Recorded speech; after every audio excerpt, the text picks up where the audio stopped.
प्यारे बच्चों, हम लोग पढ़ेंगे चिड़िया का गीत। ठीक है, कविता ही। सबसे पहले मेरे घर का अंडे जैसा था आकार, तब मैं यही समझती थी बस इतना सा ही है संसार, क्योंकि वो अंडे में रहता था बच्चा। फिर मेरा घर बना घोंसला सूखे से तैयार, तब मैं यही समझती थी बस इतना सा ही है संसार। फिर मैं निकल गई शाखों पर हरी भरी थी जो सुकुमार, तब मैं यही समझती थी बस इतना सा ही है संसार। आखिर जब मैं आसमान में उड़ी दूर तक पंख पसार, तभी समझ में मेरी आया बहुत बड़ा है यह संसार।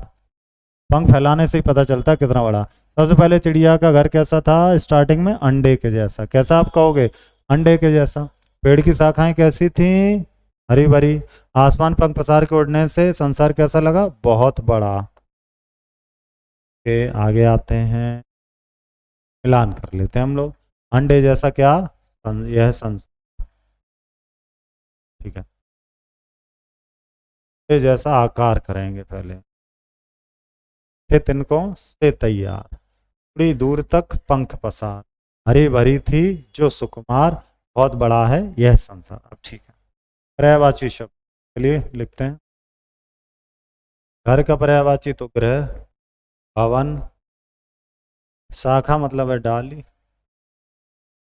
और शाखा मतलब क्या है? डाली हो गई और शाखा हो गई।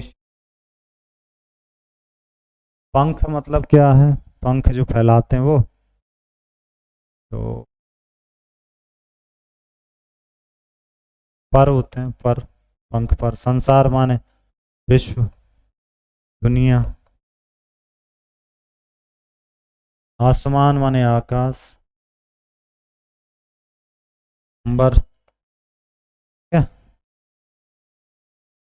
कविता में आए शब्दों में तुकांत शब्द ढूंढ के लिखिए। तुकांत यानी कि पीछे वाले। जैसे कि संसार तो पंख पसार, ठीक है। फिर अपार या सुकुमार।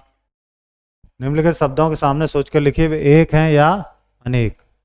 चलिए सोच के लिखेंगे कि वो सिंगल हैं या मोर देन वन है। मैं तो क्या है? एक है। घोंसला क्या है? एक है। शाखों क्या हो गई? अनेक। संसार एक, घर एक, तिनकों क्या हो गया? अनेक। एक से ज्यादा होगा तो क्या बोलेंगे? एक। चलिए, कविता में अनुस्वार वाले शब्द ये छांट लेंगे अंकी बिंदी वाले। ठीक है। चिड़िया की भांति आप भी अपने द्वारा किए गए कार्यों को वाक्य बना कर लिखिए।